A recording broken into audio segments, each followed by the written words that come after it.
এয়া সৰুসজাই ষ্টেডিয়াম সোমাওঁতে ভিডিঅ' কৰিব নোৱাৰিলোঁ ইমান ভিৰৰ মাজত কেনেকৈ ভিডিঅ' কৰিম সেইকাৰণে এতিয়া মই আহি বহিলোঁ ইয়াৰ ভিতৰত বিশ্বৰ বিলাকৰ বাবে সাজু আমাৰ বিহুৱান আঁচনিসকল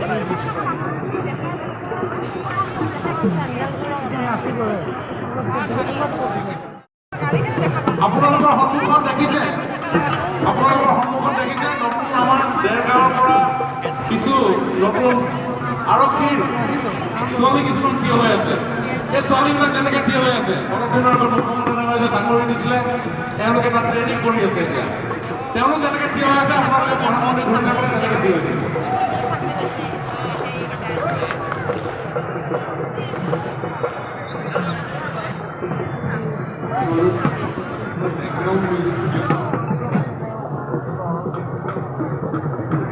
ইমান মানুহ হৈছে বাপৰে পুৰা ষ্টেডিয়াম ভৰ্তি হৈ গৈছে মানুহ এনেকুৱা দৃশ্য মই আগতে কাহানিও দেখা নাছিলোঁ প্ৰথমবাৰ এনেকৈ দেখিছোঁ বিহুৰ কাৰণে যে ইমান বলীয়া আপোনালোকৰ ওচৰলৈ যাব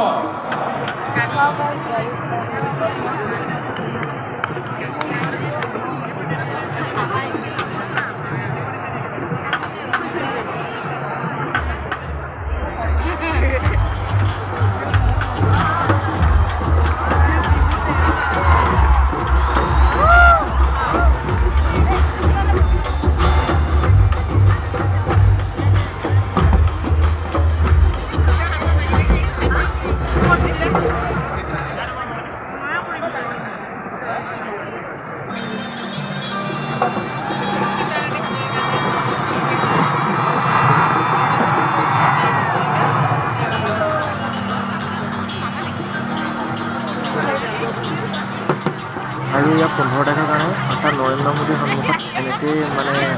নৰেন্দ্ৰ মোদীয়ে এনেকৈ পৰিভ্ৰমণ কৰিব সকলোৱে মাজে মাজে আৰু তাৰে ইয়াৰ আখৰা কৰা হৈছে ইমান ধুনীয়া লাগিছে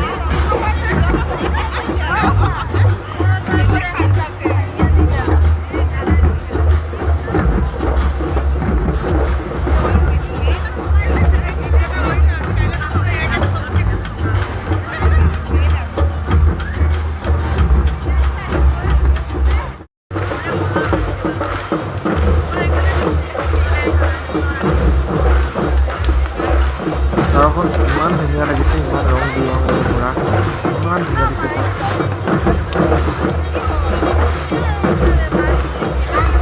এতিয়া আৰম্ভ হ'ব ছেমি ফাইনেল তাৰপিছত ফাইনেল আৰম্ভ হ'ব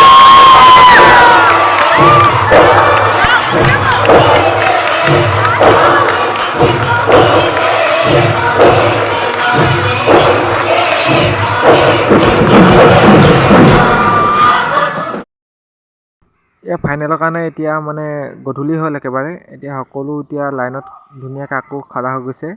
এবাৰ ফাইনেলৰ বাবে মামাই অলপ ভাষণ দি লৈছে তাৰপিছতে আৰম্ভ হ'ব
এয়া আমাৰ অসমৰ বিহুৱে গিনিজ বুকত নাম পালে এয়া সম্পূৰ্ণ হ'ল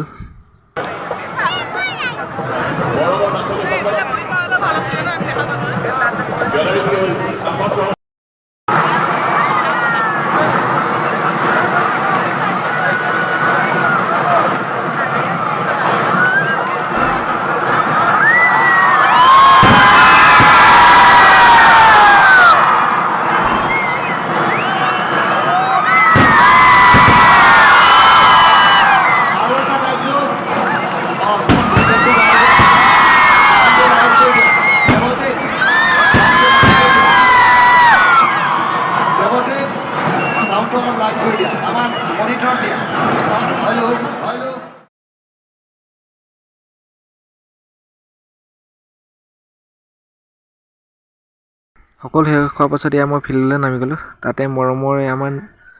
নীল দাক লগ পালোঁ ভাল লাগিল লগ পাই তেওঁক